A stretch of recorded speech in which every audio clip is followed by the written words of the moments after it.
Velkommen til vort køkkenstudio. I dag laver vi en mættende, men let pastaret med squash og kylling, serveret i en delikat cremet ostesaus. Dette er en skikkelig godbit for alle, som vil passe på figuren, men ikke vil give op god mat. Ingredienser: 2-3 mellemstore squash, 10-12 cherrytomater, 4 hvidløgsfed, 700 gram kyllingfile, 3 spiseskeer cremost, 300 ml cremefløte, 20-30% fedt, 200 gram hard ost for fylde og dybde i smaken, salt, pepper, vegetabilsk olie og lidt hvidløg for det sidste prade og ekstra friskhed. Forberedelse og skæring. Squash. Skær squashen i tynde strimler. Dette giver en tiltalende tekstur, lig ægte pasta. Det er vigtigt at kutte dem jævnt, slik at de koger likt. Modofakta. Squash indeholder bare 20 kalorier per 100 gram, men er rig på kalium og magnesium, noget som gør den ideel for hjertet.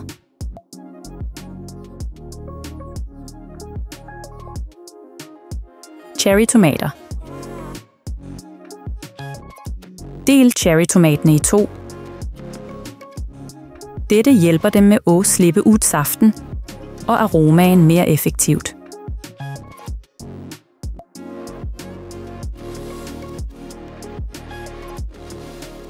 Kyllingfilet. Skær kyllingfileten i små terninger. Disse bitene koger raskt og forbliver møre. Kyllingfilet er en mester i let fordøjelig protein, som er essentielt for muskelbygning og støtte for stofskiftet. Hard ost. Riv den harde osten på et fint rivjern.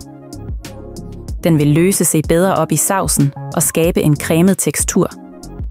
Før du river, kan du køle osten i køleskabet en stund. Dette gør den lettere at rive og forhindrer klumper. Hvidløg. Finhak hvidløggen i tynde ringer for at tilføre en frisk og livlig tone til retten din. Brug kun en godt skærpet kniv. En sløv kniv vil knuse hvidløggen og gøre kuttene ujævne.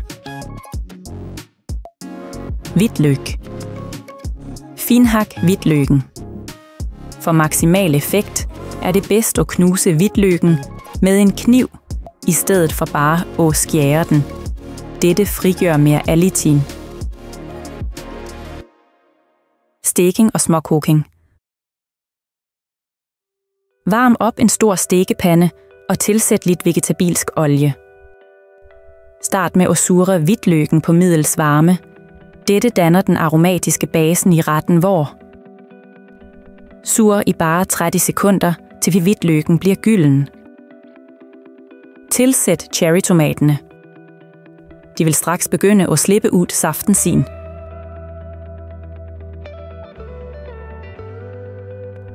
Deretter tilsætter du kyllingbitene og så squashstrimlene. Rør forsigtigt sammen alle ingredienserne, slik at squashen ikke brækker. Her i cremosten, den vil give en cremet base til sausen hvor. Rør forsigtigt, slik at osten løser sig jævnt op.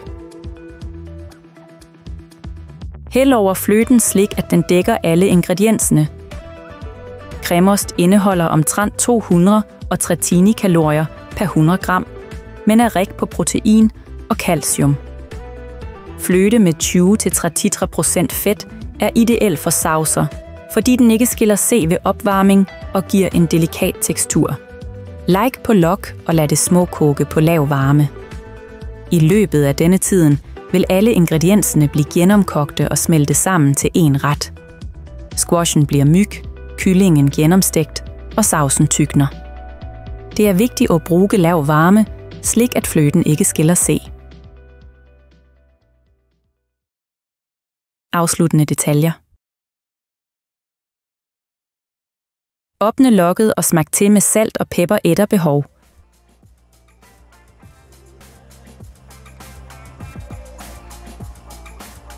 Drys over finhakket vårlyg. Dette vil tilføre retten friskhed og en livlig farve.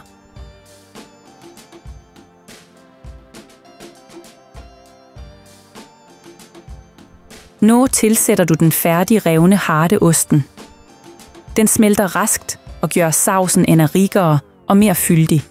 Husk, at ost allerede er salt, så vær forsigtig med saltmængden. Lad det koge i yderligere 2-3 minutter, og rør forsigtigt til osten er helt smeltet, og sausen bliver jævn og cremet. Servering. Læg squashpastaen på tallerkener. Læg mærke til, hvor fristende sausen ser ud, cremet, jævn, med mørebitter af kylling og livlige cherrytomater. Pynt med friske urter, og om du vil, tilsæt lidt mere revet ost. Denne retten serveres varm og er perfekt både til familiemiddag og for de, som foretrækker sund mat. Hvis denne opskriften vækkede interessen din, og du bestemmer dig for at prøve den, vil vi gerne høre, hvordan det gik. Dine erfaringer og indtryk inspirerer os altid til at udforske nye kulinariske idéer. Nyt, og måtte køkkenet dit være fuldt af dejlige opdagelser.